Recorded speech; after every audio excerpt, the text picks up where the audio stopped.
Previously on the all-new adventures of the Doctor Who Book Club podcast. So with October being the month of Halloween, I wanted to pick something scary. We're also kicking off a new Doctor cycle, so I wanted to pick kind of a popular, fun Doctor and start things off with a bang. So I decided on Touched by an Angel by Jonathan Morris. It features the 11th Doctor, Amy and Rory, and the Weeping Angels. It's such a good fit for Halloween. I'm hoping it'll be a suitably scary selection. Cool! And now our story continues.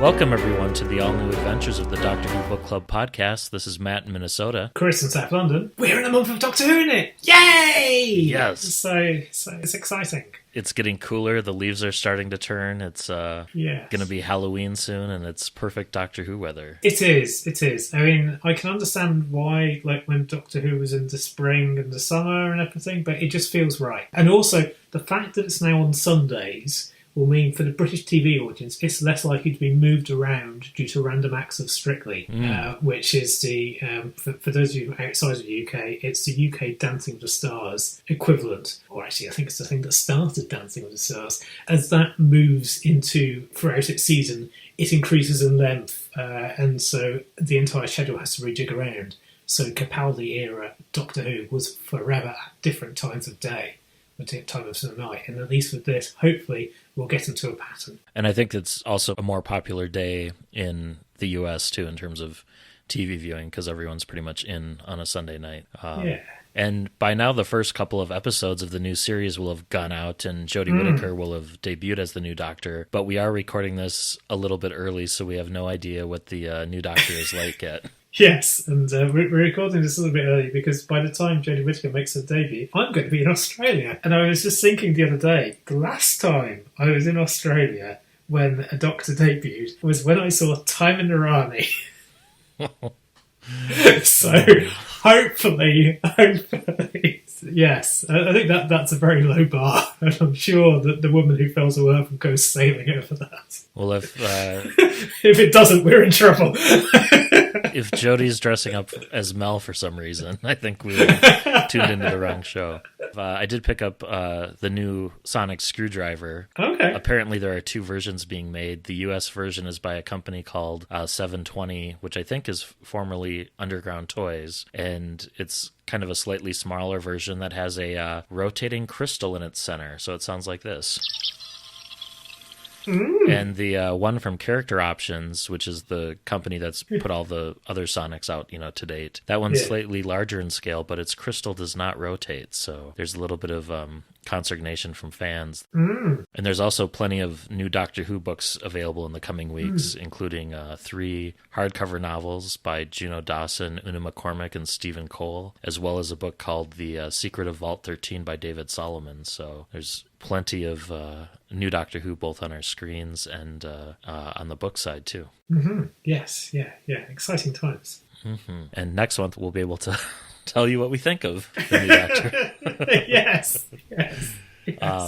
So Chris, what do you have for Show and Tell this month? So Show and Tell. I've been listening to quite a few kind of podcasts, as is my one, and I was listening to Great Lives, which is a BBC series that sort of celebrates the lives of people who have passed away, in many cases like centuries ago. And they focused on Douglas Adams. And it was quite interesting in that their particular area that they were speaking about was his interest in natural history and nature. And so there was a big focus on Last Chance to See, which I haven't actually read, and it sounded really interesting. And Doctor Who did get a passing mention, but I think fair to say the main focus was Last Chance to See and then Hitchhikers.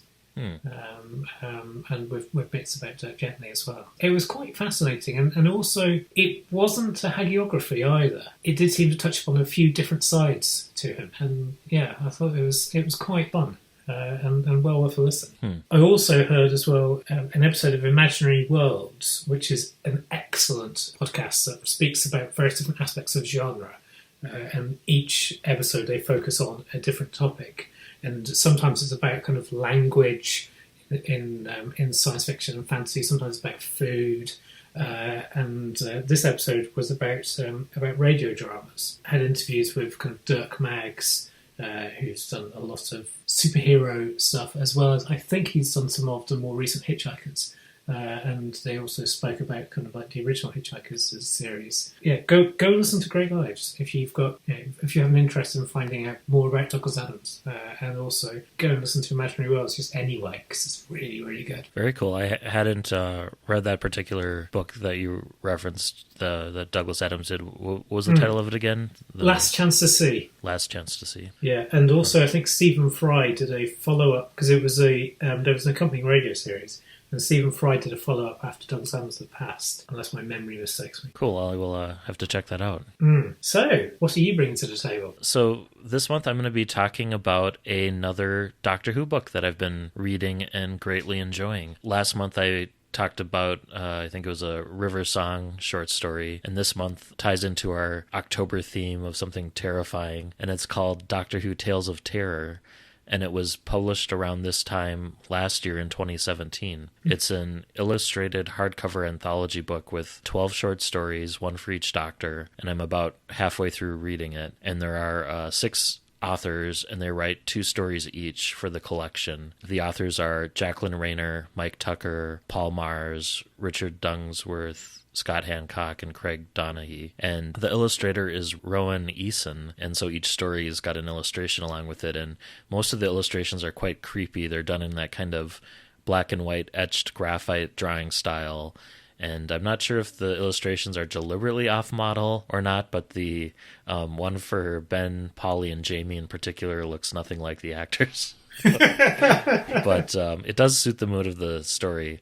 And even though I'm only about halfway through, a few of the stories are already virtually identical. One is finding an old artifact in the TARDIS attic by Sarah Jane Smith, which unleashes an old menace, the Carrionites from New Who, the Shakespeare Code. And then there's another story where another mysterious artifact from the past is found in the secondary control room in the TARDIS by a surprised Ben, Polly, and Jamie. So there's been a fair amount of repetition, but it's still been fun. And also so far, all the stories have featured old returning monsters and aliens. Would have appreciated a story or two with brand new villains, and maybe there are some in the second half of the collection. But Tales of Terror. So it's a fun read. Cool. And I had almost picked it for my selection this month, but I was like, we've already done quite a few anthologies, and I kind of wanted to just do a full-on novel. So, Speaking of, this month we are reading Touched by an Angel by Jonathan Morris, which was first published in June 2011 and is the 46th book released in the New Adventures series. We talked about Jonathan Morris a bit last month with his with the Destination Bandrill outline that he shared online. I've got to always try and get a time lashing angle in there if I can. There's not enough love for time lash out there in the world. Yeah. I did recently rewatch that after your guest appearance on the Episodes of Death podcast. So that was fun. Yeah, well, when you're watching it, you have to remember that you are watching amongst the cast. There is someone who had Charles and Diana at their wedding, and also went on to kind of try to bail out Julian Assange. Oh no! Oh yes. So, and her life is possibly more interesting than what you're seeing in Time Lash. But, So Jonathan Morris is a pretty prolific author. He's written over 40 audio dramas for Big Finish, at least a dozen comic stories for Doctor Who magazine, and 5 or 6 full-length Doctor Who novels, including Festival of Death and Acrophobia and The Tomorrow Windows. And he also wrote one of my favorite Big Finish audios called Flip Flop, which is a dovetail story on 2 discs, a white disc and a black disc, and your perception of the story changes depending on which disc you listen to first. That's so good, that one. It is excellent. It really is brilliant. Yeah, if you have not heard it, please go and get it. As I think, because that one is in the first 50 of Big Finish. Yeah, if not the first 50, the first 100. Yeah, so I think it's on a reduced price. Mm-hmm. Just go and download it. The only thing is, if you do download it, it automatically comes as 2 different versions, and so it's double the space on your phone. So bear that in mind. You might have to delete stuff, but it'll be worth it. This is the first Doctor Who book to feature the Weeping Angels, which made their debut in 2007's Blink. And it was followed in 2012 by Magic of the Angels, which also features the 11th Doctor, Rory and Amy, and that one was written by Jacqueline Rayner and was one of 7 books published in the Quick Reads line, so it's about the length of a classic Target novelization. Okay. I didn't realize there'd be another Weeping Angels book. Yeah, sometimes the Quick Reads line gets forgotten about because it was kind of like a sideline that was going on at the time. But 2 of the 7 books were written by Terrance Dicks, and I think they were his last ever published works. So, well, thus far, or is he officially said he's? I met him at Gallifrey 1 in 2014, and even at that time, he seemed like he was starting to forget some things. Okay. He kept referring to, he was mixing up Stephen Moffat and Peter Moffat and some other things, but so I don't know that he's going to be writing for Doctor Who anymore, but unfortunately. This book also has been reprinted a few times as well. I think I've bought it a total of 3 times now. The original hardcover, the audio, and then I think the Kindle version. But I could have bought it an additional 2 times and didn't. It was republished in 2014 as part of the Monster Collection of reprints. So if that Monster Collection includes like a new forward or introduction, I didn't see it. And then it was also reprinted a second time in hardcover in a double billing along with The Silent Stars Go By in a Barnes & Noble Collector's Edition, which has a gorgeous kind of embossed TARDIS cover on it. Okay. That would make a very good kind of compilation, I'd have thought. Oh, yeah. Yeah. Those 2, and then the other set that Barnes & Noble did as a collector's edition was Trevor Baxendale's Prisoner of the Daleks and Ben Aronovich's Remembrance of the Daleks as a double feature. And that one has a really cool, like, retro Dalek embossed design on it, too. So I don't know if they were only printed stateside, but they were exclusive to Barnes & Noble retailers. Yeah, Barnes & Noble don't really have much of a presence over here, so I must say I've not heard of those. But those are good pairings. The structure of this book, so it's organized into 17 chapters over multiple time periods, and it features a prologue and an epilogue and is dedicated to Jonathan Morris's wife, Debbie. Also, as well, before we kind of kick in, I think that Jonathan Morris and I might have something in common. Okay. I suspect that we went to the same university. Huh. Because of the, as we go into things, we touch upon a university, and that's not a fictitious one. Okay. We'll go to bars that I have been to, and we'll kind of go past various buildings that I have sort of spent time in, and including stuff that I've bought Doctor Who material in. Yeah, it's very strange. For me, it's a bit like, I suspect, hopefully, what the people of Sheffield might experience with The Woman Who Fell to Earth. The kind of like the thrill and excitement of seeing the Doctor and friends in a place you know very well indeed. The time period of 1994 through 2003 or so gets quite a lot of references in this book, and those were very much my high school and college days. So it felt very much in my wheelhouse in terms of like nostalgic references and But yeah, Probably not as much as actually visiting all the locations for this. So that's pretty impressive. Yeah, it's quite weird. That means it's a historical set in my lifetime at places I've been to. That makes me feel old. At least it's the pseudo-historical. Yeah, pseudo-historical. Yes. Yeah, nobody at Warwick ever mentioned to me about the time that those weird statues were hanging around the Union. All right, well, shall we begin? Yeah, let's begin. All right. So the book starts, the prologue opens in April 10th, 2003, where Rebecca Whittaker... It's great that we're doing a book about Whittakers in this month of all months, yes. Spelt differently. Oh, yeah, 1 T instead of 2. Yeah. So on a road to visit her parents, Rebecca Whittaker crashes into a lorry, or rather the truck crashes into her, and it's a horrific accident scene, and it's night out and it's kind of foggy, and upside down she can see a statue. The field is kind of illuminated by this blinking light that's on from the lorry, and she can see this angel start to move closer and closer to her. Yeah, it's a really vivid prologue, isn't it? And such a creepy idea as well of having a weeping angel moving in those lights. It's just and it feels really immediate too, like you're reading this and it's like you're in the middle of like an episode of ER or Casualty or something where stuff's happening. And also as well, she's been listening to coverage of I can't remember if it's the build up to the war in Iraq or it's the actual invasion of Iraq. It's really tying it in to the kind of like into the historical moment. It's implied, isn't it, that she's kind of somewhat distracted by that when she has the accident.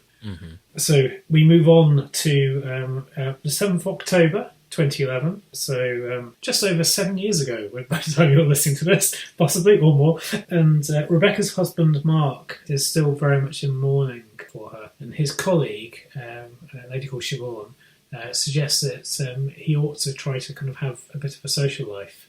And she then gives him a package with the day's date on it, which had been archived under instructions that it be given to him on that precise date. And Mark recognises his own handwriting on the package. Yes. And so we can think what this might be. Yes. The doctor later refers to it as a Sally Sparrow survival kit. So Mark then stops at a petrol station or gas station if you're in the U.S.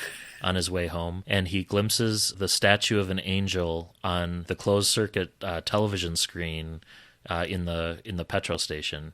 And when he turns around and looks behind him in the aisle where the angel was, it's just not there. However, it remains on the screen. So he leaves the petrol station taking care to not walk down the same aisle that angel was present.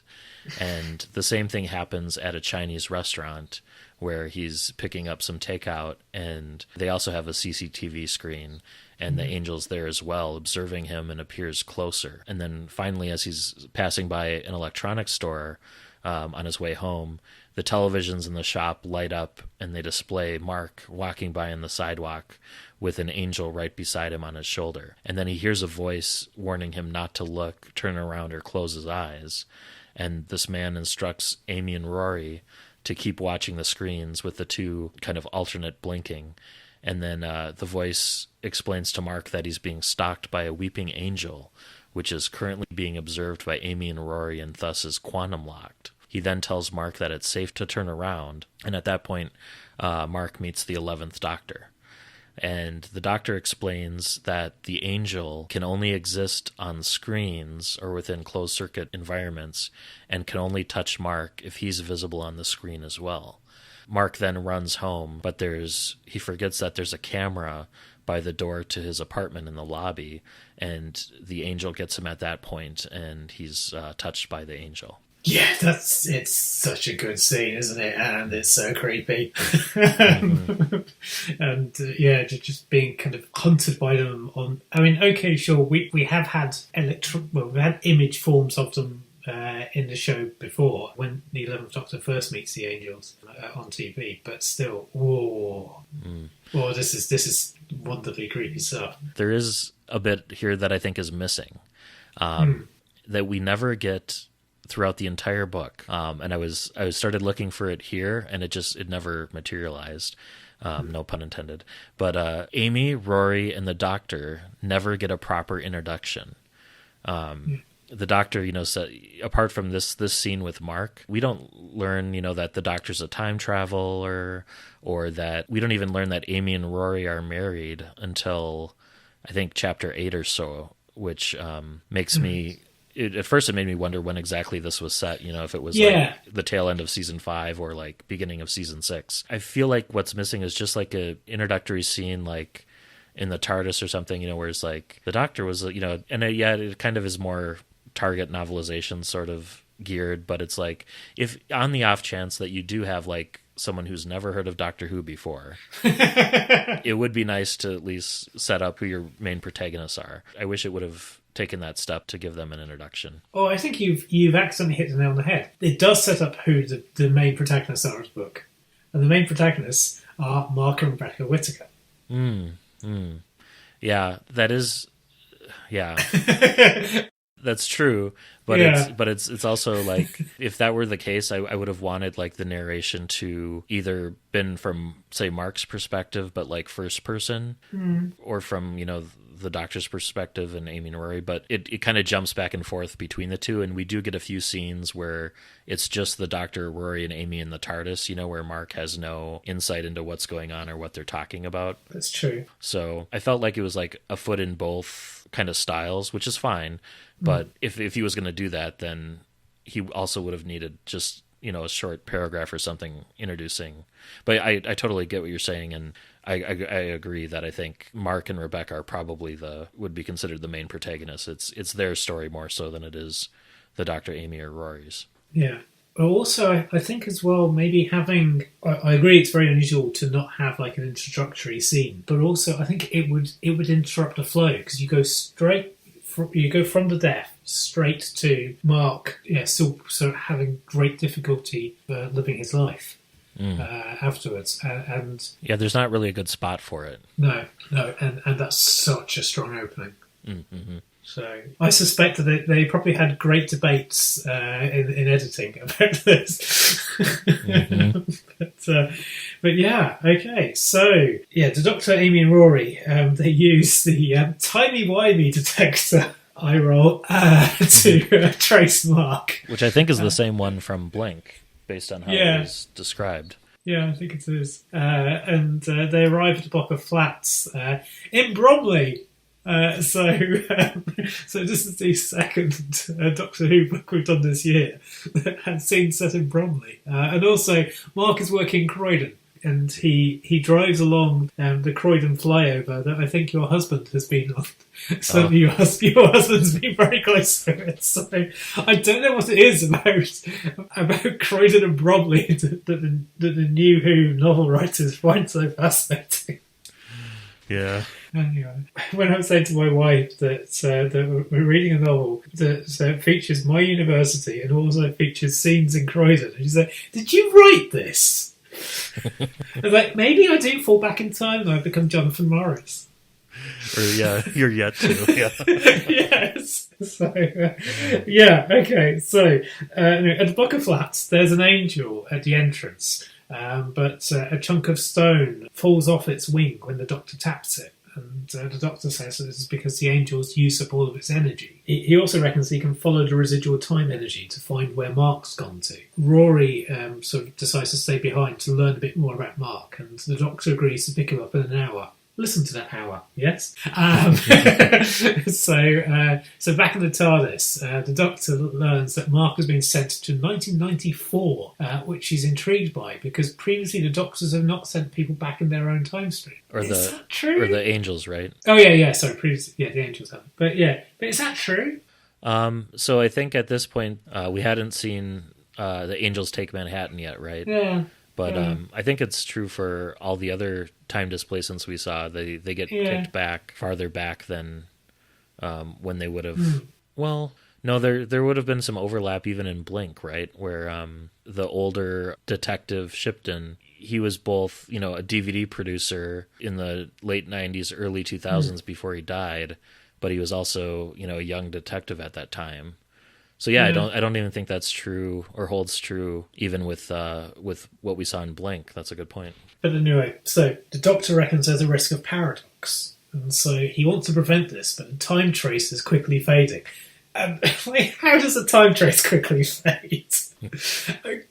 Anyway, timey-wimey. So Amy brings up this topic of Rory, and so they return to 2011 and realise that they've been gone a week. Rather than just an hour, and Rory's Rory's a little bit upset by this, but he's also befriended the neighbour, and he's managed to track down some of Mark's family and friends. And he's been living in Mark's flat, I think, for that week. Yeah, he found a way to get let in, and that's all he's been learning about. So Mark is one of these few Londoners who kind of like give their keys to their neighbour, which suggests nice neighbourliness, which is good and something to celebrate. Anyway.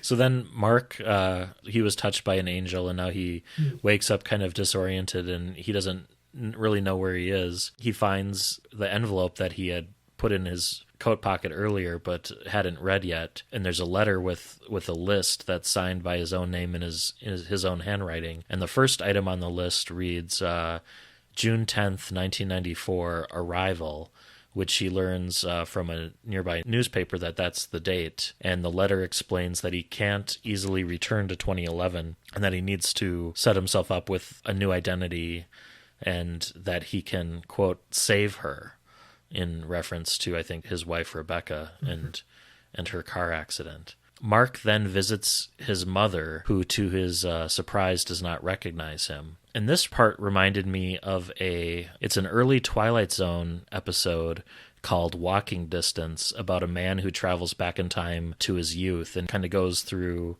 the town or whatever. It's the same Universal Studios town that was used in Back to the Future and plenty of other movies. And he knocks on his family's home and isn't recognized by his own mother, and it's kind of the Twilight Zone's ultimate take of the whole you can't go home again sort of feeling. It almost played exactly like that episode, so I wonder if that may have been an influence for him for that scene.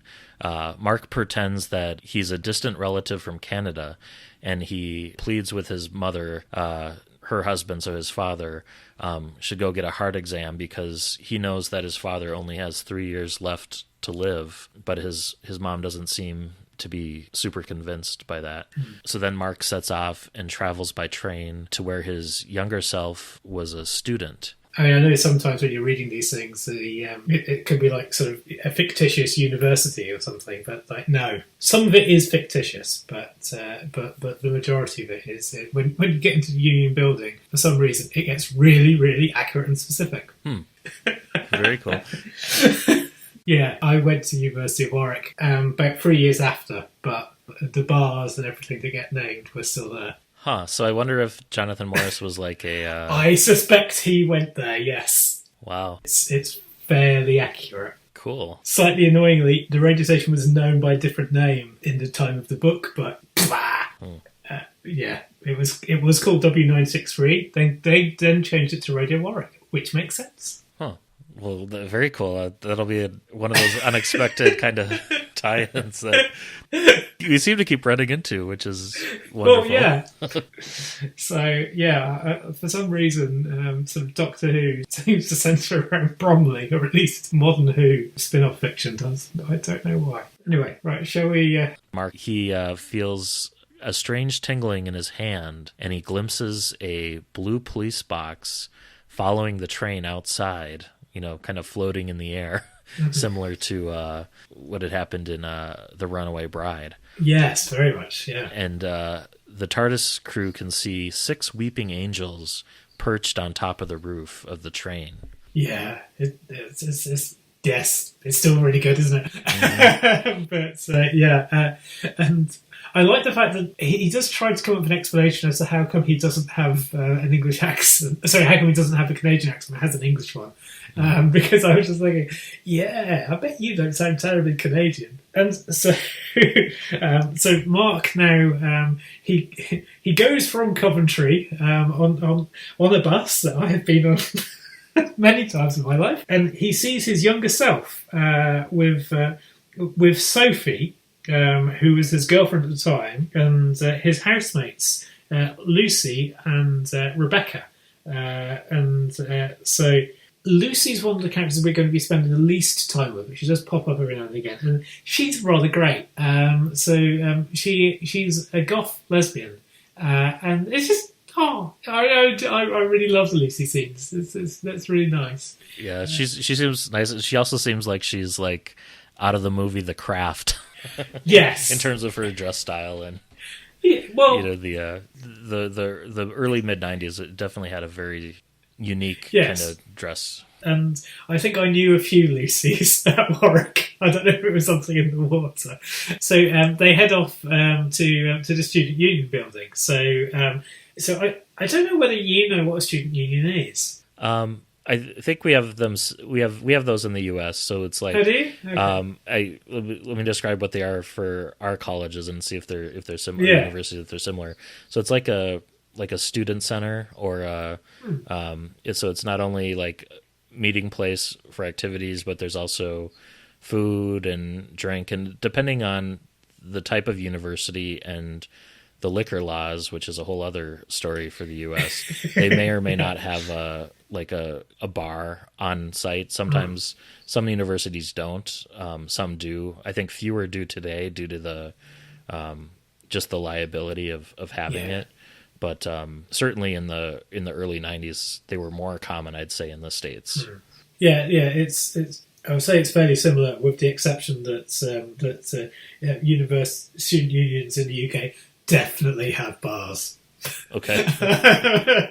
they tend to have a lot of them. They tend to be cheaper than the other pubs and stuff, and so if you're planning on a big night out, it was often, even if you've got to catch a bus or a taxi to the uni, it will probably work out as kind of cost effective. Anyway, so they've gone into the student union, and I can't remember the name of.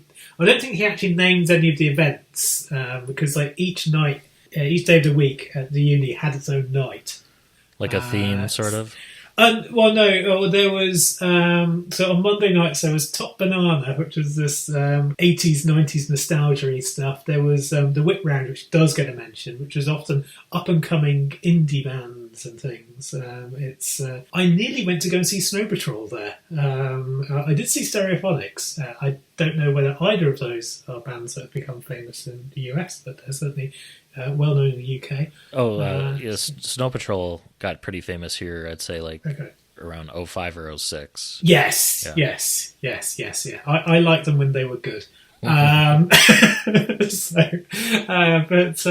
Yeah. Oh, Warwick. Anyway, so there'll be a bit of this. I'll try to stop being indulgent. So there's a light flickering across the student union building, and the Doctor, Amy and Rory, can see that there are these 6 angels kind of trailing him, and the Doctor says that they're waiting to feed off the energy when kind of Mark meets his older self. And so that's pretty much where we're getting into our dramatic reading, isn't it? I think. Yeah. So the Doctor, Amy, and Rory are inside the building at this point, looking for either of the Marks, really, the older one or the newer one, or younger one. And the angels have now been spotted up in the rafters of the student union, kind of looking down on the dance floor. And that brings us to our dramatic reading for the month, which is a short excerpt from the BBC Books audio release, read by Clare Corbett. And the audiobook was originally released on CD, and it's still available for download wherever audiobooks are sold, so you can find it on like iTunes, Amazon, or Audible. Let's have a listen. The green lasers whirled through the smoke and over the dancers, lending their faces an alien hue. The lightning bolts had become more frequent, crackling over the nearby slot machines. The Doctor leaned on the parapet beside Mark. "Let me guess. You're here because you want a quiet chat with your former self." "How do you know that?" "It's what anyone would do in your situation. You want to tell him things to look out for, things to avoid. I don't recommend it. I've seen it tried before. It never ends well." "Who are you to tell me what I can or can't do?" "I told you." The Doctor regarded him with cool, detached eyes. "I'm the Doctor. I'm the man who's going to save your life." "Save my life? From what?" The Doctor indicated the balcony opposite. As he did so, The Prodigy track launched into its hyperactive chorus, and the lights switched to the strobe effect. The flashing gave everything a jerky, film-like appearance. On the balcony stood 4 of the statues, all staring directly towards him. But, by the flickering of the strobe light, they ceased to be statues any longer. They began to move along the balcony. 2 of the angels stretched over the parapet, searching hungrily for their prey, their necks twisting back and forth, while the other 2 continued to gaze blankly at Mark. Something grabbed Mark's arm. He whirled around to see it was the doctor. "Don't worry, they're not going to attack you. At least, not yet." So that was a very creepy excerpt. And I really like the part where you can kind of see the after image of the angels moving and the kind of the strobe effect. And it's kind of the reverse of what you'd normally see with a strobe in terms of when something's moving or not moving. So really well done imagery, I thought. Yeah, and also concerns by epilepsy were not very high on the student union agenda at that time. They used to love their strobe lighting. Yeah, and the balcony where they come in at is where I watched England managed to qualify for the 1998 World Cup. And just 4 years earlier, Amy, the Doctor, and Rory were there. Yes, yeah. I've been looking at the student union website, and I've also been in contact with a couple of people who are still there, which we might hear a little bit more later. Yeah, and they've completely refurbished and reorganised everything inside. So none of the bars that are named in this, I think, exist anymore. I can go there and do my Troughton or Tennant and sort of say, you've done up the place. But, oh dearie dear. All right, where were we? Yeah, so Amy and Rory, they've been tasked with kind of keeping the younger Mark busy, and so they call him upstairs on some unexplained errand, which he reckons is a practical joke. The Doctor finds the older Mark on the dance floor, who refuses to be brought back to 2011. And also, amazingly, his feet are not sticking to the floor.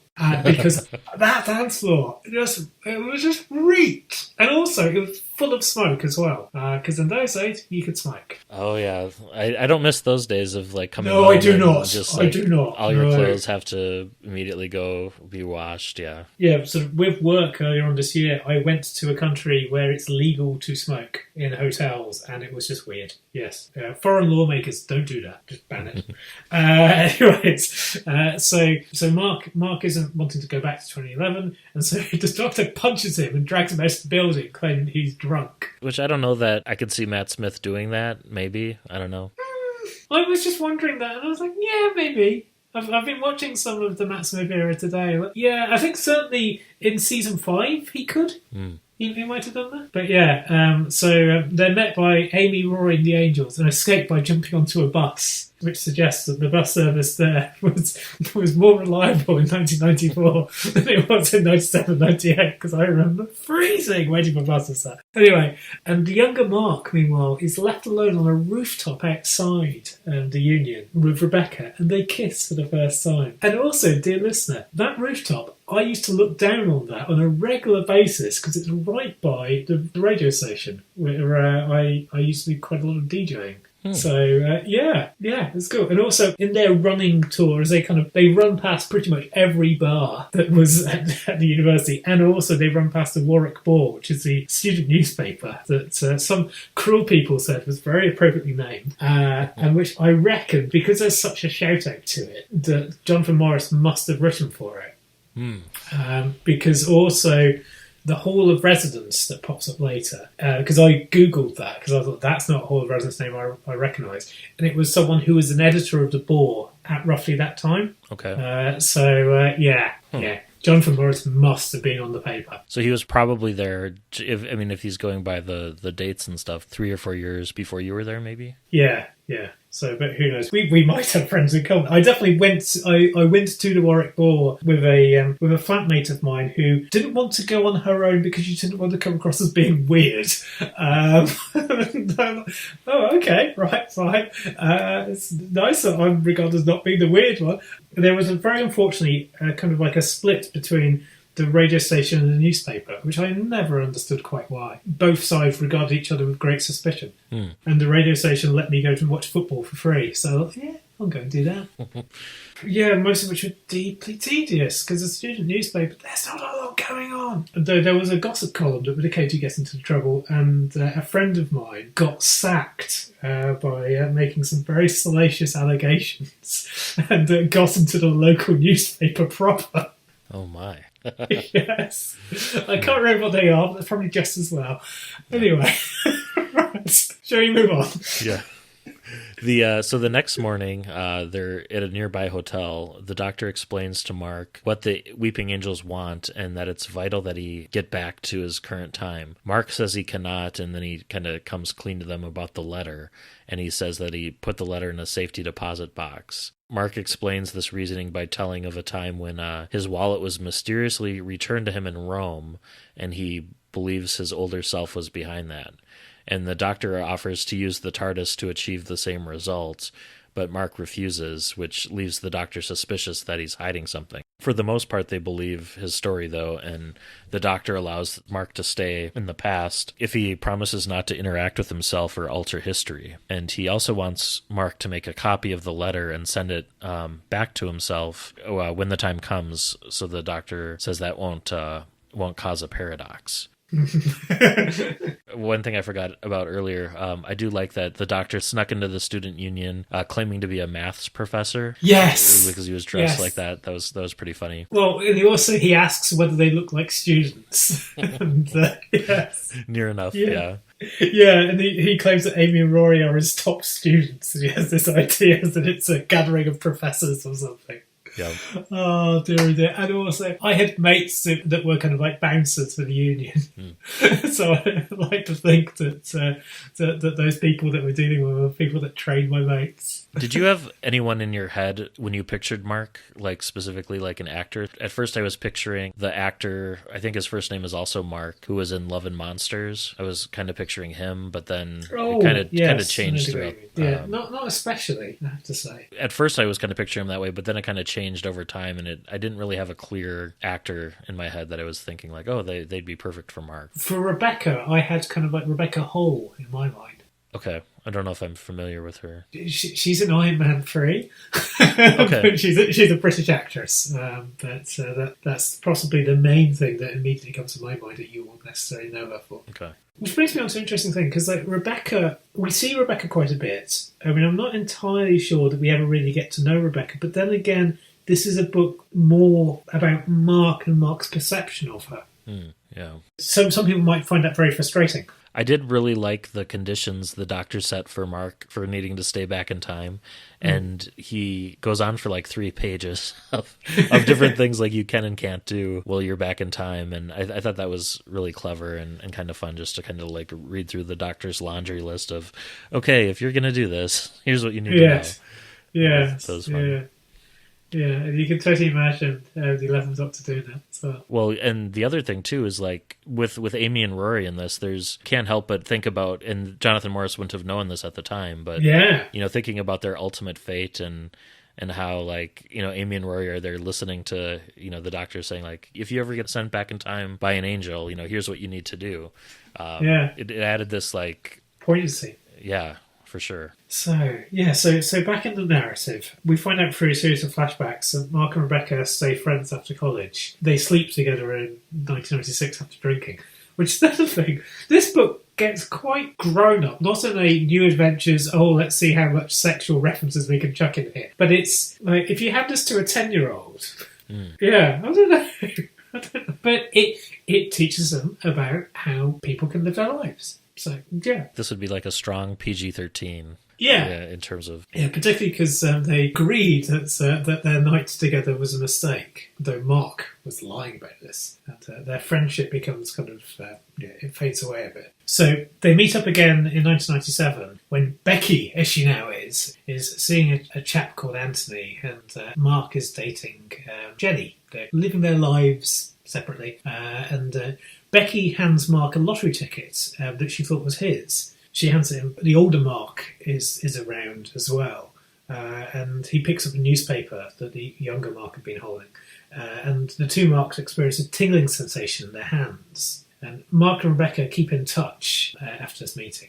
She invites Mark to Rome with her, so a year or so later, because the trip was booked for her and Anthony, but he found out that he's been cheating on her, this scoundrel. And they share a bed, but they have a pillow firmly between them. And the lottery ticket that was left by the older Mark, it was a winner. So the younger Mark was able to get some money, but it wasn't like a jackpot or anything. It was like, I think, £10,000 or so, just enough to... It's enough to make a change. Yeah. I remember when the lottery started, my parents, in the queue for kind of getting a lottery ticket, heard a couple in front of them sort of saying, oh yeah, we'd only want to win kind of like 10 grand. We wouldn't want to win $1 million or 3 million or something, because we wouldn't want to win something stupid. And my dad was like, why are you entering this competition?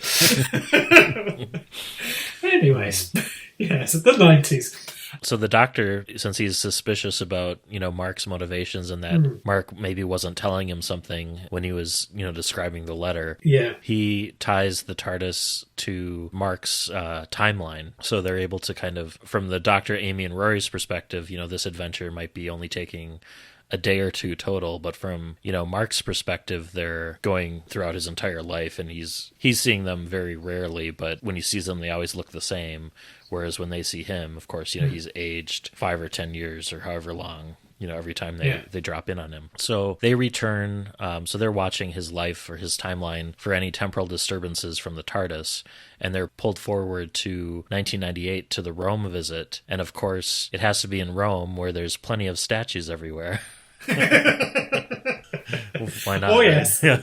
And so the younger Mark's wallet is stolen by a pickpocketer. And so Rory realizes that he's the one who has to chase him down to get the wallet. And there's this wonderful joke where, Rory goes through this super long chase sequence and finally gets the wallet, and he goes back to the Doctor and Amy, and the Doctor looks at the wallet and he goes, "This is great, Rory, but it's the wrong wallet."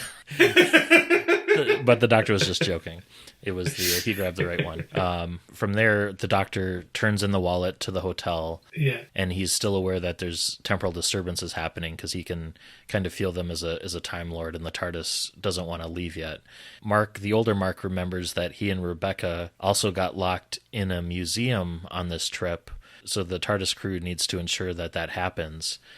So there's this museum that the younger Rebecca and Mark are visiting when it's near closing, and they're dodging a security guard and wanting to stay late after the museum closes, and they end up getting locked into a section, and then Amy and Rory are able to convince the security guard to turn the museum lights on just in time to save the Doctor, who's surrounded by weeping angels. Meanwhile, while Mark and Rebecca are locked together, their old romance is rekindled, and they decide that night to pick up where they had left off a couple years earlier. And also, the morning after, so Rebecca is sitting on the balcony, and he takes a photo of her, which is the photo that the older Mark keeps on his desk in 2011. But it's just so lovely. My first visit to Rome was around about this time as well.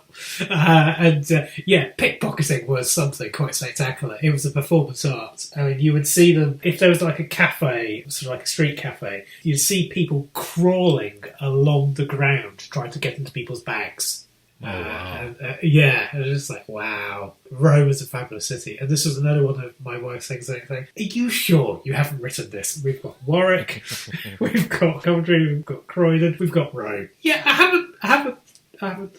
Anyway, so in 99, so the older Mark, he's going by the name of Harold Jones, and he's been running this investment business. He's been doing a bit of work with an organisation called Pollard and Boyce.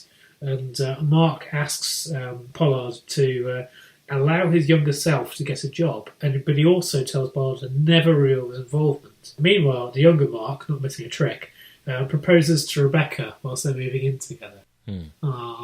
And the older Mark, in terms of his investments and stuff, he's not really a savvy or shrewd investor. He's like, okay, is this company still around in 2011? If so, yes. I'm going to invest in them. And that's how he figures that out. Yes. Hello, Google. Hello, Uber. Hello, Apple.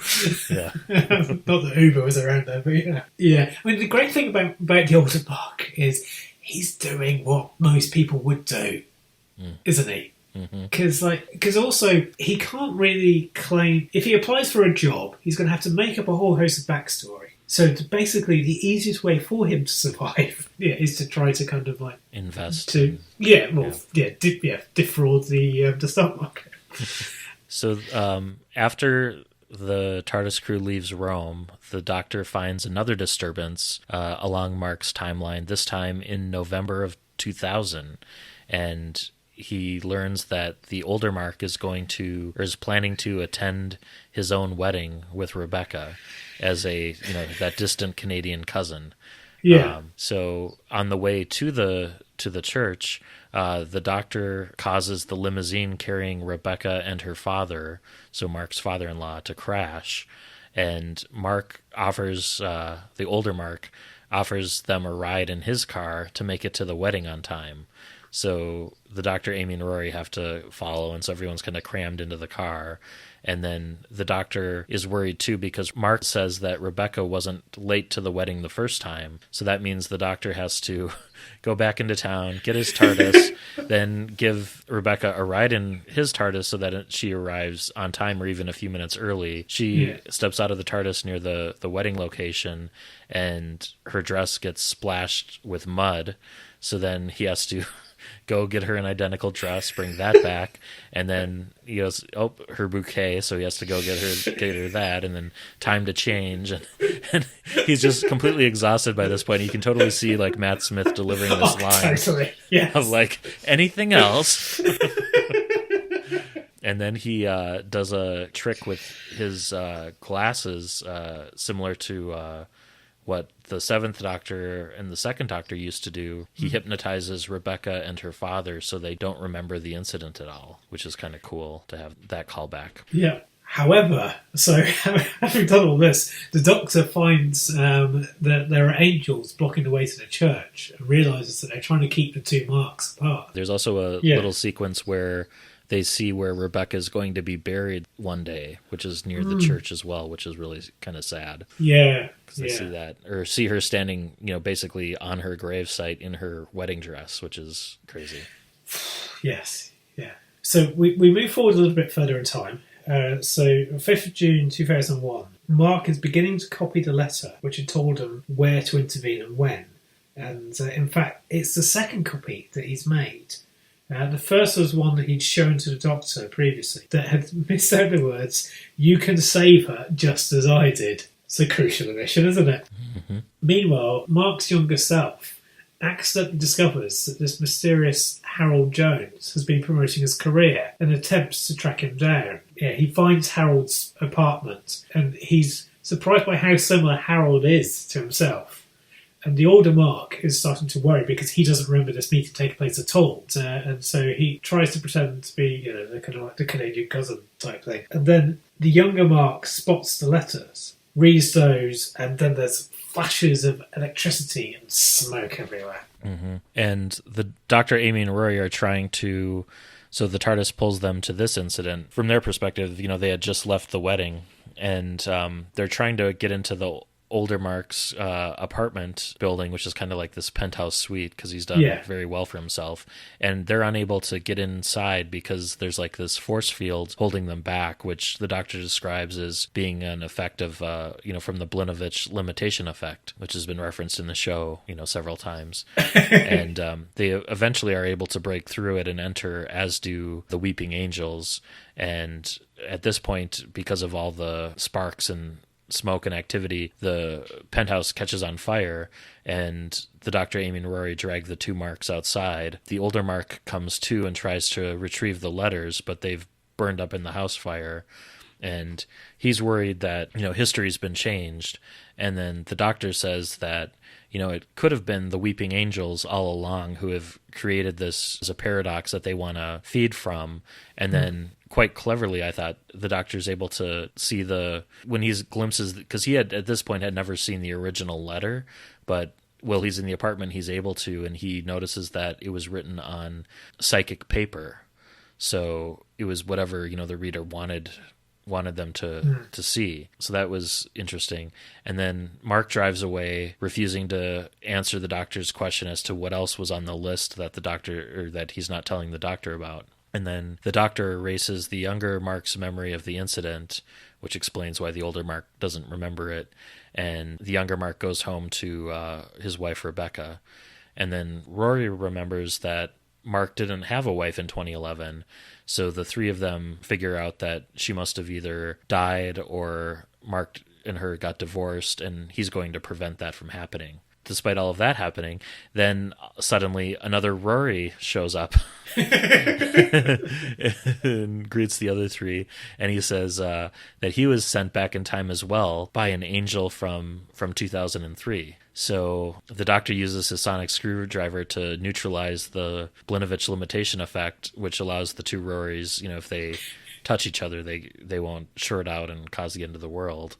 And he plops a fez on future Rory to distinguish the two of them. And they move forward in time to the day that Rebecca died in April 2003, which is where the prologue starts. And I also liked, too, that I was wondering if they were going to do this because, of the timeline. They addressed September 11th as part of the story, which I wasn't sure if they were going to do that or not. But Mark makes a mention to it. So I'm glad they addressed the whole 9/11 and how Mark wasn't able to warn people about it. Given some of the other things, I think it would have been a hard thing for them to have ignored. Mm-hmm. But also, as well, you don't really want the Doctor Who books, or at least certainly not a modern era one. Maybe a New Adventure would have done it if most of 2001 had happened before that. But I can't imagine BBC published Doctor Who piece of fiction going to that time period. But on the psychic paper stuff, it's interesting how the Weeping Angels know all the various different points. I guess they're involved in everything, but also how do they deliver it? Do they kind of rock up? Or put it on Shaban's desk in the morning. Some knocking sort of just. How does that happen? I could just picture like a Weeping Angel like tiptoeing in to an office building, like looking around. Nope, no one's watching me. I'm gonna set this on their desk. Here I go. Yes. So running in, going surprise, running away. Yeah. So we don't get an explanation for that. Yeah. But I did like the comic. So yes, on to less comic things, because we're, as you're saying, we're now at the day that Rebecca died. So Mark, so remember this is like in a country lane and everything. So Mark has parked his car kind of across the road so that the lorry can't pass, and the Doctor, Amy, and the two Rorys. Normal Rory and Fez Rory arrive, and the Doctor tells Mark about the trap. So the Weeping Angels, they're converging, and there's no way that Rebecca can survive because her death is a complicated space-time event, getting all the more complicated by the chapter. And the Doctor gives Rory some instructions. He kind of scribbles them down and puts them in his pocket, along with a psychic credit card. Yes, but then Rory's touched by an angel on his way back to the TARDIS. And the future Rory, however, explains that he set up what the Doctor had wanted, but there's two angels that are on the way to switch. So the Doctor convinces Mark that he must do something. So he lights up the angels with his headlights, allowing them to be watched. And so they then kind of go and Mark presses a switch. And so 6 big halogen lights with attached TV screens and cameras switch on, and the angels fade because they're now too weak to exist outside of TV screens. I guess these must be slightly different angels than what we've seen. But also, each time, whenever there's been a Weeping Angel story, it's always been kind of like a slightly different breed of angel, hasn't it? It's always slightly changed a bit, but that's fine. Anyway, the 6th angel has managed to escape onto the CCTV. So our heroes managed to prevent it from reaching Rebecca, but she still dies. So crucially, this time, she dies in Mark's arms, which...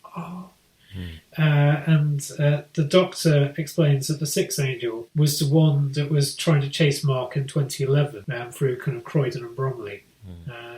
This is so poignant, so sad. Yeah, and that one ended up dying or crumbling to dust Yeah. when the doctor tried to touch it, and then the other 5 just kind of faded into nothing because they were observed. And most importantly, and I thought this was super clever, the ultimate solution that they ended with this with the video cameras and the monitors. First of all, it was 2003, so I was trying to think like, okay, are these flat screen monitors, or did Rory have to lug CRTs out to the middle of this field, and how are they powering it all? And I guess he had to negotiate stuff with the farmers and all of that. What they ended up doing was turning the cameras in on each other, which literally destroys the angels with the Doctor's main title sequence. So the infinite loop that they did where they zoom in and then the picture breaks up with the howl around, that effect was how they created, and I've done it myself with like just an old school video camera where you have it feed back into itself. It eventually, you get that infinite number of screens, and then it breaks up into static, and you get that swirl around, which is how the Radiophonic Workshop, created the whole title sequence. Yeah. So that was, I thought, really clever that the angels were literally destroyed with the Doctor Who title sequence. It also makes the old Hartnell and Troughton sequences more creepy if you realize that all that stuff is angel dust swirling around. That hadn't occurred to me, but yeah. Yes. This book's rather good.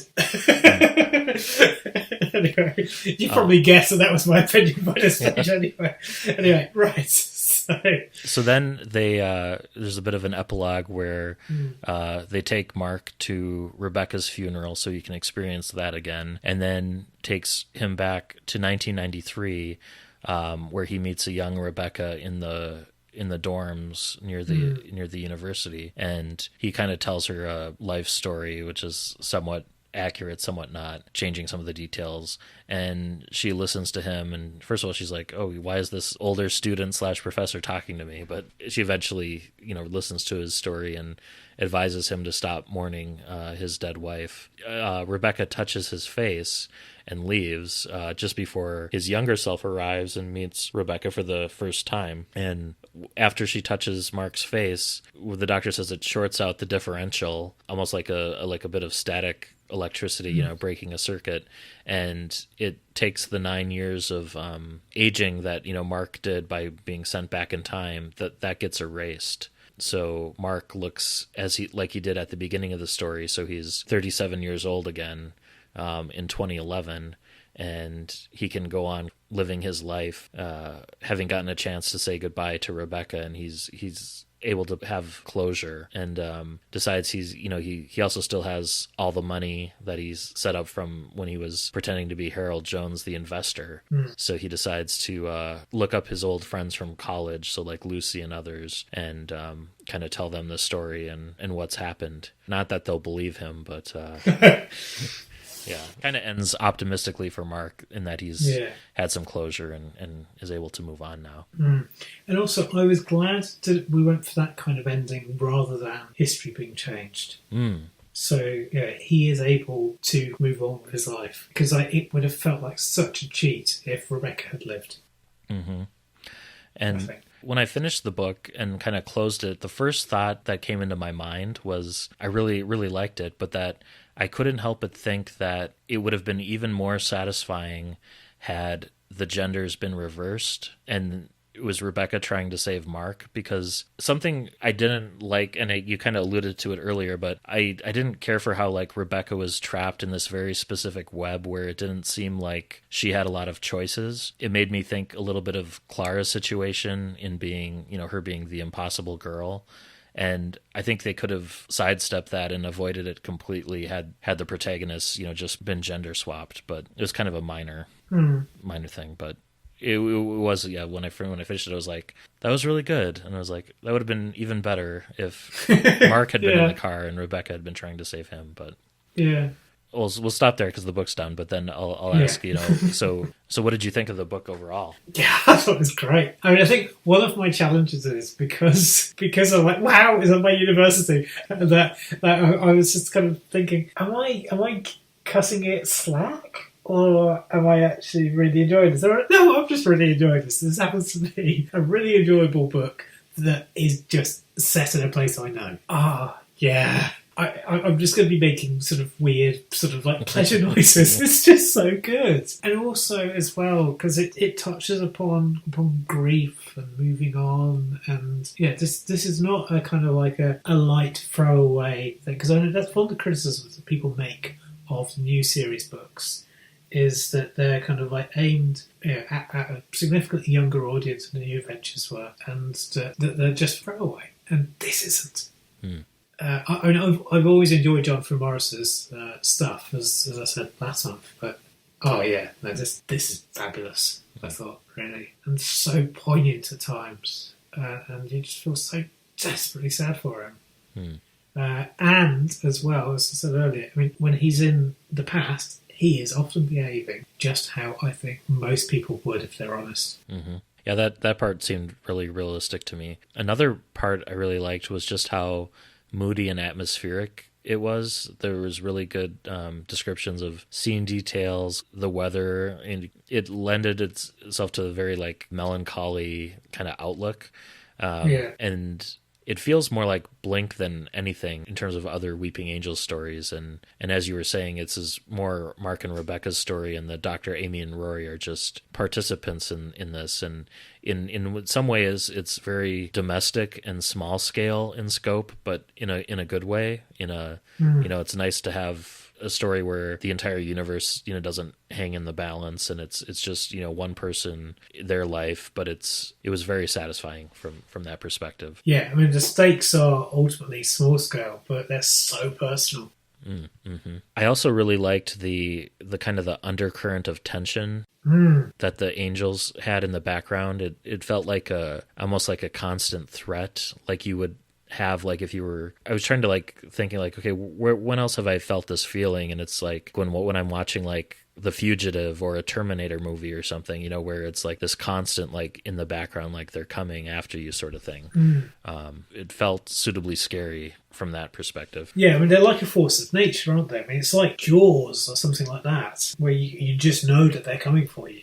And they're so sneaky and clever. I mean, and the twist when you realise that the Weeping Angels wrote the letter, I was just like, whoa! This book.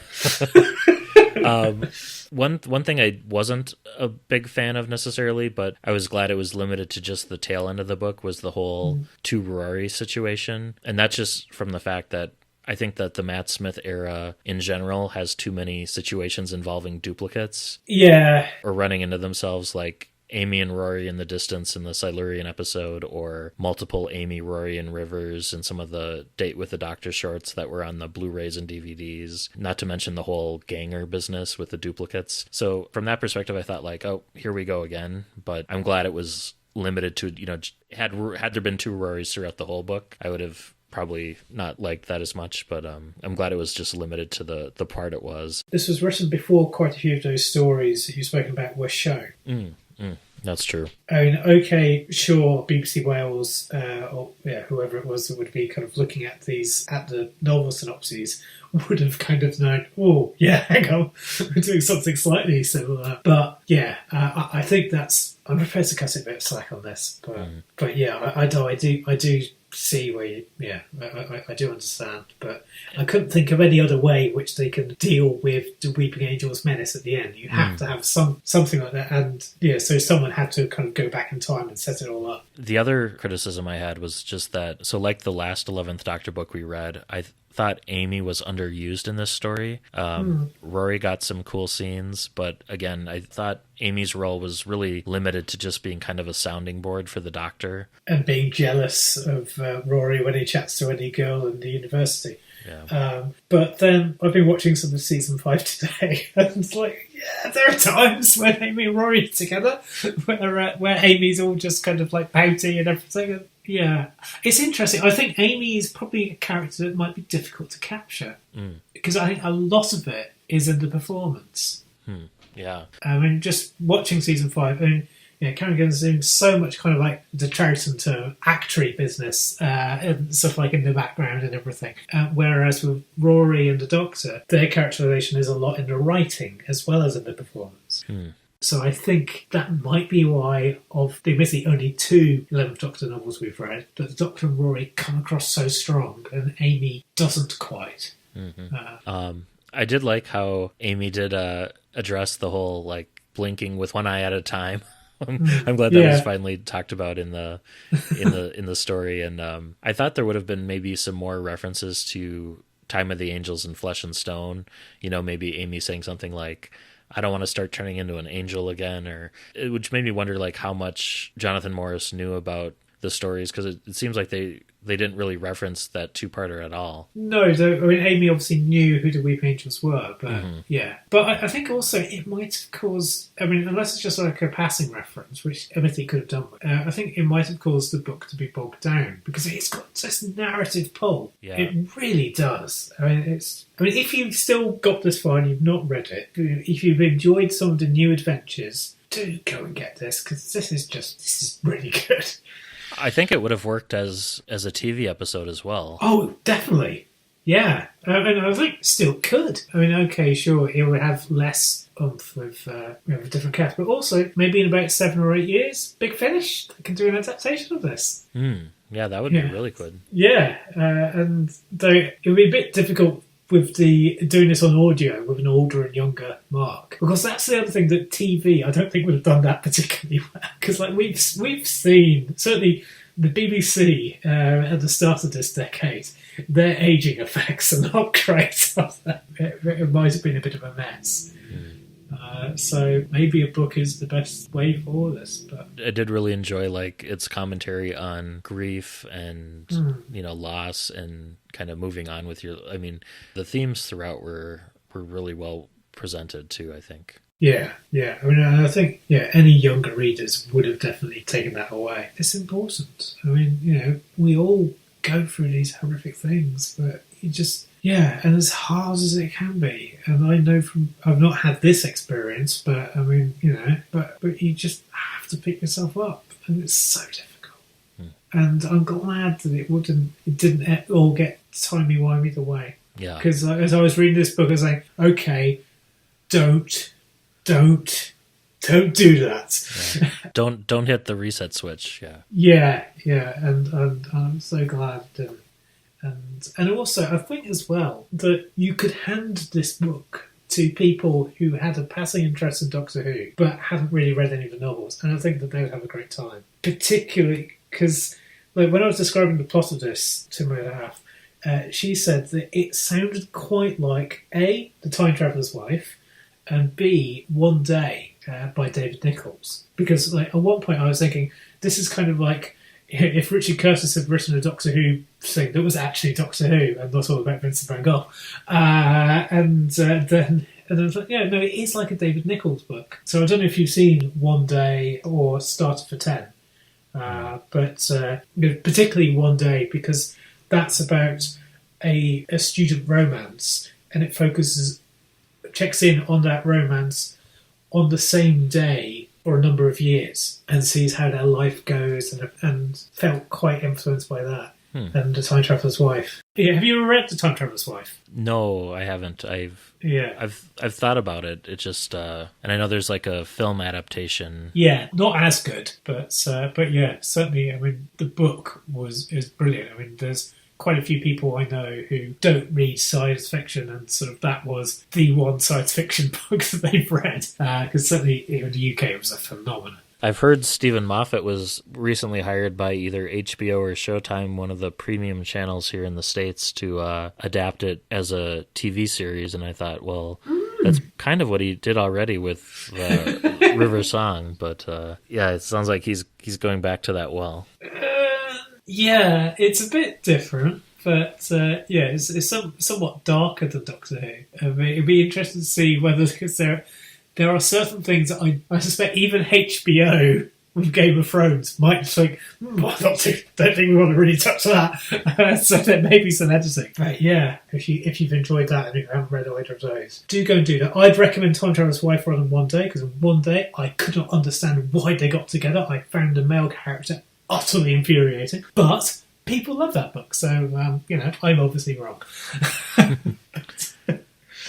It reminded me a little bit too of Pond Life. You know how I think Chris Chibnall wrote that, right, where you're visiting Amy and Rory like every year or so and kind of seeing how their relationship's progressing and over the course of I think 5 different visits. But yeah, I forgot that he'd written that. Oh, that gives me hope. I guess I have no worries about Jodie Whittaker. I mean, because I particularly all the promotional stuff and sort of seeing her on Graham Norton the other night playing the Doctor Who theme tune on the Ferryman. I thought we're in safe hands here with you. But it's Chris Chibnall's writing. Oh dear. Hopefully he'll be great. But and Pond Life is really good, and Dinosaurs and Spaceship was good. But I thought 42 was pretty good. Yeah, 42 is good. 42 is good. Yeah, I like 42. But I feel like I'm forever banging on the show about Cyberwoman, but that was terrible. I mean, a lot of that was in its execution too. Like if that had been the same story, but if they had just treated the cyber character the same as every other Cyberman, and it wasn't like this fancy, sexy outfit. I think if you just look at what's written on the page for that one, it's pretty good. Well, so Yanto smuggles in his kind of like undead girlfriend and installs her downstairs, and it's all okay, and he doesn't have any consequences. Okay, yep. So the characterization of Yanto and the production design. yes. Apart from those two things, it's okay. Yeah, the HR proceedings at Torchwood are terrible. Yeah. Because certainly in my place of work, you'd be fired for that kind of going. You have to imagine an HR policy written by Captain Jack, and it might fall right in line. I guess. So how would you rate this one? I was hoping you'd go first. All right, I'll go first. That's fine. Okay, all right, you go first. It's a 9 out of 10 for me. I liked it more than Who Killed Kennedy, if that's possible. It's really, really well written, but again, just those couple of minor things of thinking that Rebecca and Mark's characters swapping would have removed some of the problematic elements from that aspect, and then just, not having an introductory scene with Amy and Rory. So either keep the entire book Mark's point of view or have it one or the other sort of thing in terms of third person narration, and then also just hoping that there was more for Amy to do in the thing. But in terms of like capturing the TARDIS crew and their interactions and telling a really good story, it was way up there for me. So 9 out of 10. I think it's a 9 out of 10 from here as well. I don't think I can quite give it a 10 because I'd have liked to have seen more of Rebecca. I mean, she's not quite the manic pixie girl, but there are some times where you're just kind of like, frustratingly, it's in her early days as a student. That's where you get more of a feel for who she is. But as the novel carries on, she's kind of, as you say, she's more of a puzzle to be kind of solved or to be kind of like rescued, or you don't get a strong feeling about apart from when she dies and also when she's a student. And I could have done with a bit more. So, but it was so close to being another 10. Yeah, so close. Yeah. And I think for me too, like Rebecca, the other part that worries me is that every instance of where she like gets closer to Mark is engineered somewhat by the intervention of the Dr. Rory and Amy, and again that gets to the characters' agency. Like even the last scene where someone, and it's implied that it's probably the Doctor, spills wine all over the younger Mark so that he has to rush into the student dormitory kitchen or whatever, shirtless, so he can wash the wine off, and that's where Rebecca first notices him. Even that instance, but for that, or getting locked together in the museum, or the scene on the student rooftop, it's like, would Rebecca and Mark have even ever ended up together? I agree, it was close to being a 10 for me, but it's just those aspects, I think with a little more tweaking, this could have been like the perfect Doctor Who book. Yeah. I will say, certain halls of residence at Warwick, most people ended up getting acquainted with other people on the corridor. So it might well have happened anyway. I was like, that wasn't my experience, but hey, I was busy reading Doctor Who, doing computer programming and doing sports and stuff. One thing that I was a little bit sad that Jonathan Morris didn't find a chance to shoehorn in was between it was near the Arts Centre, the Warwick Arts Centre, which is right opposite to Student Union. There was this, at this time, there was this giant rotating cone that was about the size of a 2-story building, from memory, that had these kind of like lights on that will be rotating at night. And it was known as Koan, Koan, and there were people that would do just kind of like mock worshipping of Koan. And I thought, oh, that would have been great, but that would have been too self-indulgent a reference to kind of go in. There also, have you ever seen or heard of A Very Peculiar Practice, which was a show featuring Peter Davison from the 80s? I've heard the title before, but I've never watched it. Okay. That was inspired by the student university doctors at Warwick. Huh. And I think it might have been filmed there. But that was sort of before my time and also before Jonathan Morris's time. So it was when someone was deciding to do a medical drama and thought, oh, we'll cast Peter Davison because he's played a vet and a doctor before. It'll be fine. That's such a good book. Yeah, it was. Well, shall we move on to listener mail? Yes!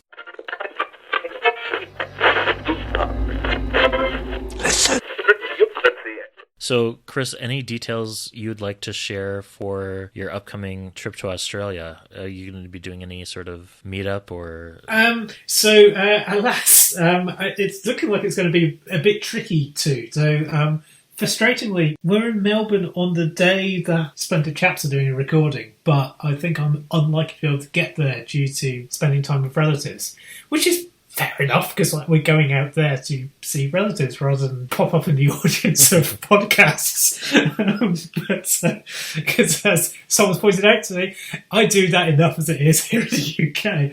I get the impression that my time in Adelaide is pretty much already booked. I will just do a kind of like a shout out and sort of like if there is somewhere that's doing some kind of public screening of the second episode, then yeah, I'm going to be going on to that. I might even try and organise something anyway. In Australia, they're showing the first episode in cinemas on the Monday night, which will be the first evening. Unfortunately, I'm going to be in the middle of nowhere, so I'm not going to be able to go to any of the screenings. Will you be able to see the episode when it goes out, or will you be in the air at that point? No, at that point I'll be on the ground. When it's shown over here in the UK, in that exact moment, I'll be somewhere in kind of like Greater Melbourne. Then we'll be driving across. So I could try and watch it on the ABC catch-up thing. ABC being the Aussie version of the BBC. But please be better than Time in Irani. And also, last time I was in Australia, they showed Doctor the Witch in the Wardrobe. And I was like, no. So I heard episodes of Death, one about Dr. Widow and whatever it is, the Narnia one. The episodes of Death bit of it made me think, maybe I ought to revisit that, because they made it sound actually really good. On Twitter, we have a couple comments. Daniel Martinez writes that they'd rather rewatch Time Lash before most of series 6 through 9 of the new series. I'm not entirely sure I fully agree with that, but I love the sentiment, yes.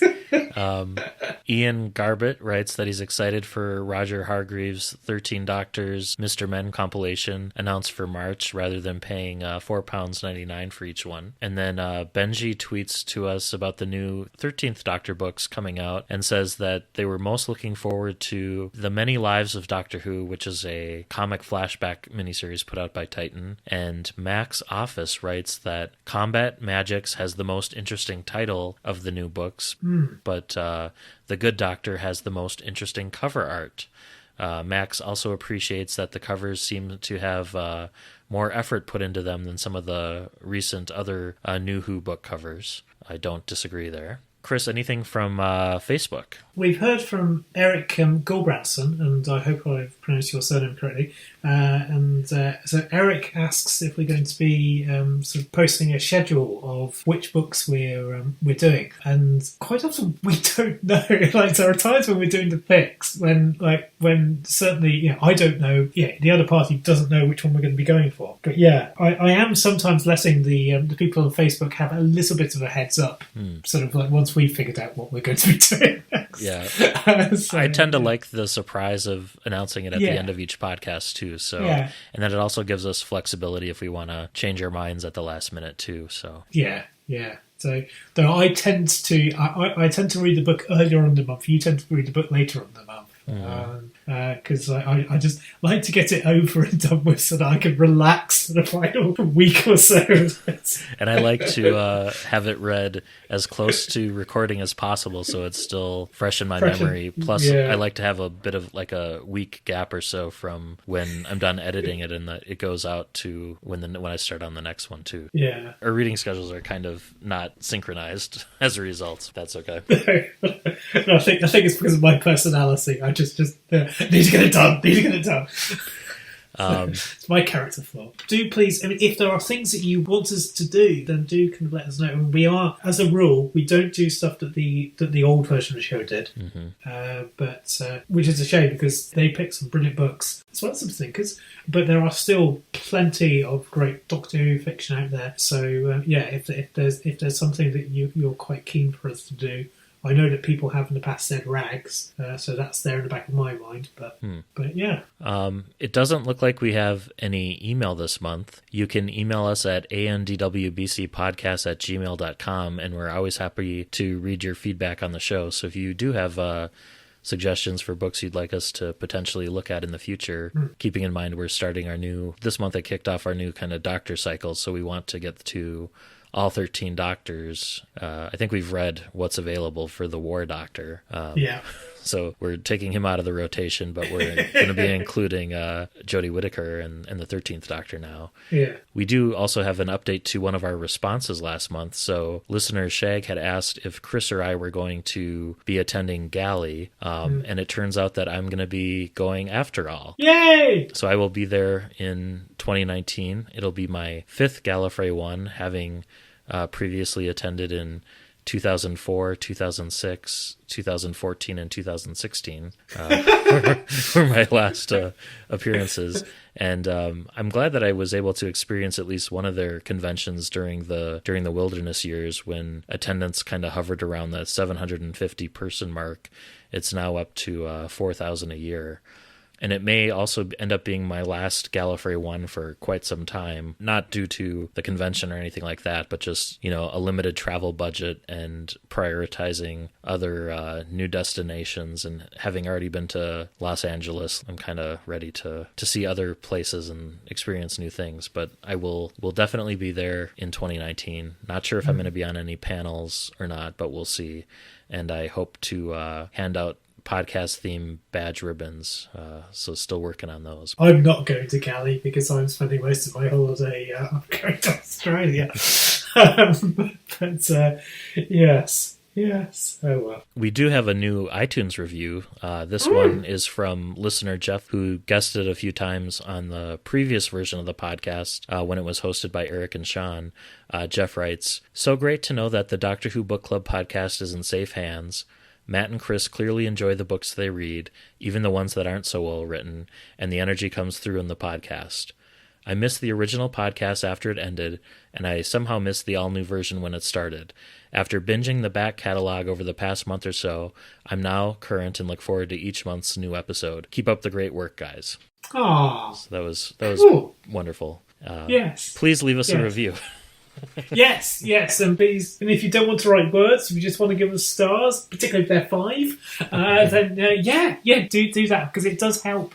So when people search for Doctor Who, they'll see us, which would be great. We do love what we do, and we just want to get more people finding out some of these books, some of which are more available than others. Do please, if you could, and if you've done it, then as I've said before, go and nab a friend's phone or something and just do a 5-star review on them. So, Chris, what are we going to be reading next month for November? So November. Gunpowder Treason and Plot, I think we ought to be doing. Yes. So November is the month of Guy Fawkes.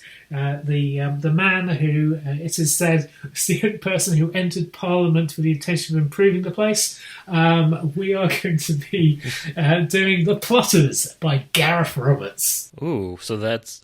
I'm excited. Yeah, yes. That's That's a First Doctor, right? It is, yes. It's First Doctor, Vicky, and Ian and Barbara. And I've not read it, but certainly I've very much enjoyed Only Human. Yeah, and this is probably where we're going to find out that Guy Fawkes spent a lot of time in Bromley. But I don't think he did. It's going to be good, hopefully, and or at the very least humorous.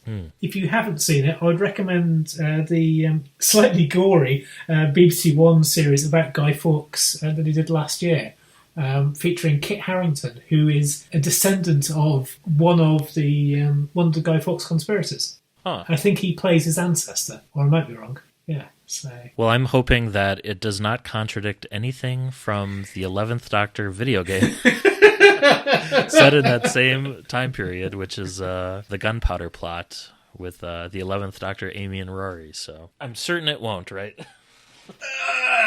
Who wrote the gunpowder plot? Was that Gary Russell? Let me check real quick. I want to say it was Martin Day, but okay. Gary Russell seems to kind of feel that the books aren't canon, and so might sometimes contradict them. It is written by Phil Ford. Oh, okay. And it says the 11th Doctor sends Amy and Rory to the Lao Dynasty, China, for Chinese food. That's how that one starts. Right. Okay. Yeah, it doesn't feature the Rutans or the Santarans, which is what the video game has. Yes, I don't believe that that we're going to see anybody chanting Santara or anything like that. Okay. So, yeah, cool. Well, until next month, I've been Matt in Minnesota. Chris in South London. Happy reading. And don't blink. Yes.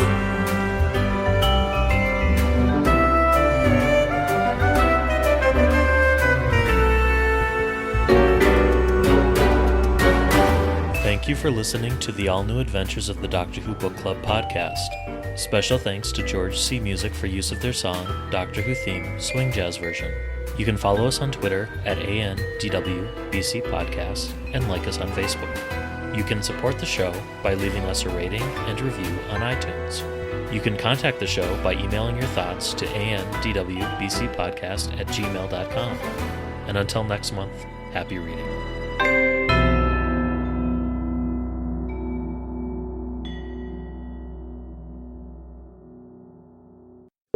This is your student radio station. This is Rory.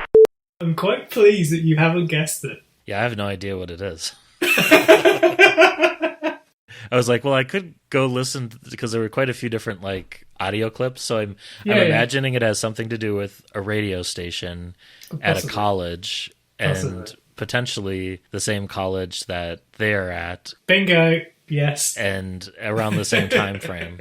Yeah. But apart from that, I haven't guessed it yet. Yeah. You pretty much got it. Yeah. Okay. Broadcasting from the top of the Students' Union building. This is Radio Warwick.